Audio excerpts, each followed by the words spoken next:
Digvijay. It's always a pleasure to be part of this very nicely crafted course, and thank you for involving me in this. For the next 8 minutes, we are going to talk about visual fields as a GPS. So, as we are getting loaded, let's look at some of the questions that you'll ask yourself when you're looking at the visual fields. The first question you ask is the visual field defect unilateral or bilateral? So, that's the first thing. Now, when you have seen that it's unilateral versus bilateral, you look at the pattern and say whether it is predominantly horizontal defect. Is the defect denser horizontally or vertically? Then the third question is it, and these are all for neuro-ophthalmic point of view. When you're looking at the visual fields from glaucoma, obviously you're looking at much more detail, while in neuro-ophthalmology we are more interested in the pattern.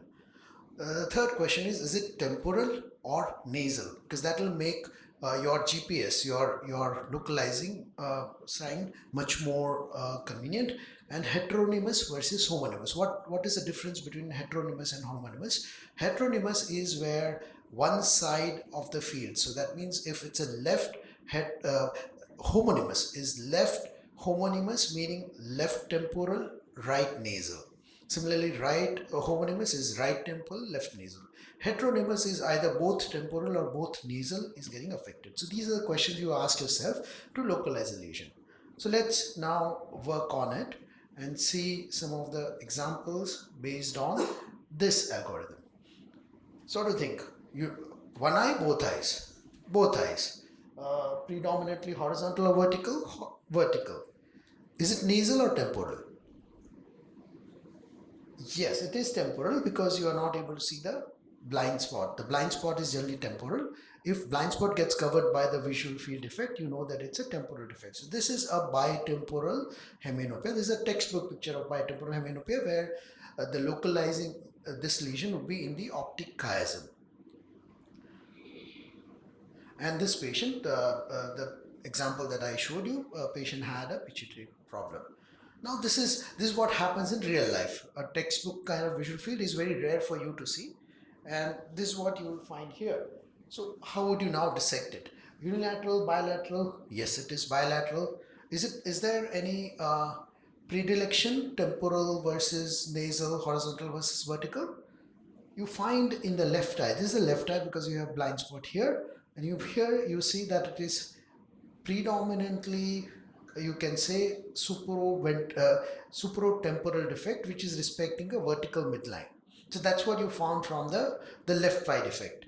What you find here in the right eye is there is a complete wipeout of the visual field. So this is what would happen in somebody who has an optic nerve disease. The optic nerve disease would generally be unilateral, and the visual field defects that you will find in an optic nerve disease can vary from arcuate scotoma, which is a glaucomatous optic neuropathy generally, versus an altitudinal defect, central scotoma, central secocentral scotoma, or generalized reduction of sensitivity, or a wipeout field like this. So what you have here is an optic nerve kind of disease of the right side and a supratemporal visual field defect of the left side. This is an example of a junctional scotoma where you have an optic nerve where there is a compression of the optic chiasm, and the compression is moving towards a particular optic nerve. Here in this case, towards a right optic nerve. So there is a right optic nerve disease because the right optic nerve is compressed more, and then the part of fibers which serve the supratemporal visual field defect is also getting compressed.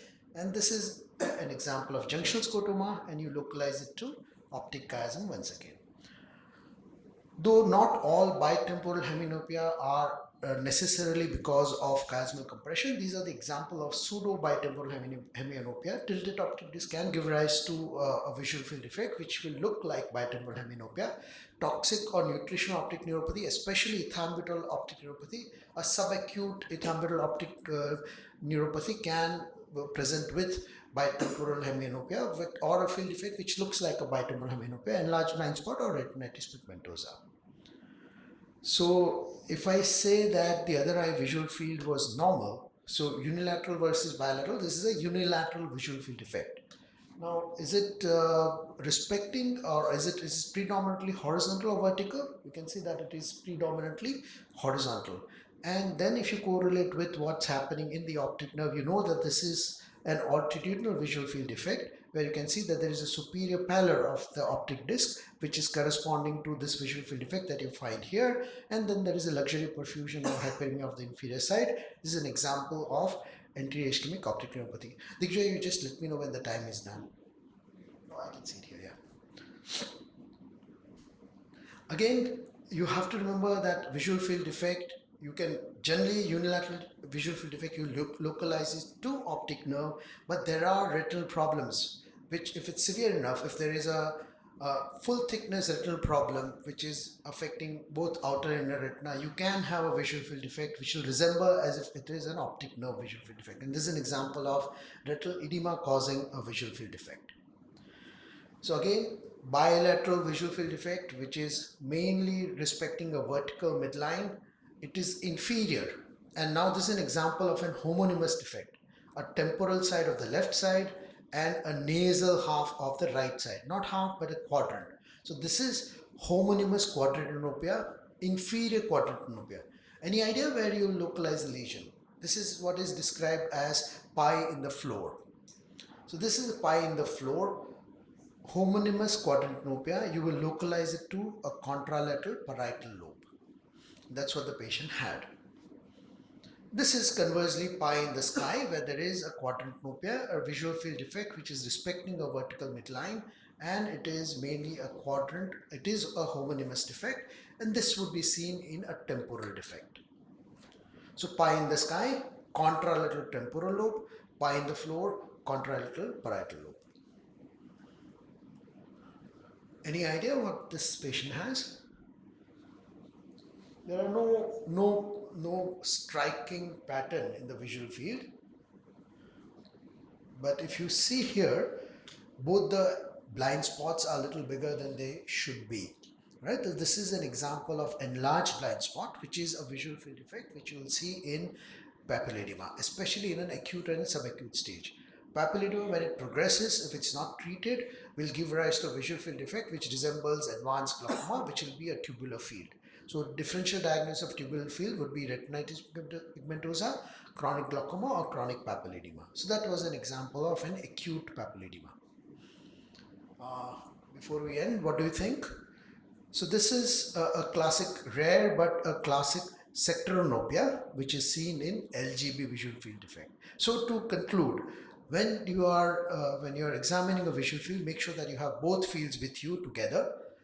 The placement of the visual field would be right visual field on your right side and left visual field on your left side. That's how you'll place it, so that you'll never get confused. Look at the grayscale first, because when the visual field comes to you, you don't know whether it's glaucoma or neuro-ophthalmology. Neuro-ophthalmology all deals with the pattern. So if there is a clear-cut pattern, you know that you got a clue.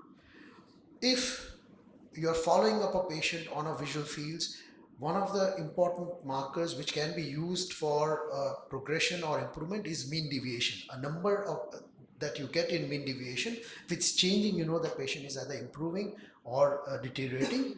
Then you look at whether it's a monocular or a binocular problem. Monocular is likely to be retina, optic nerve, or very rarely cortical problem.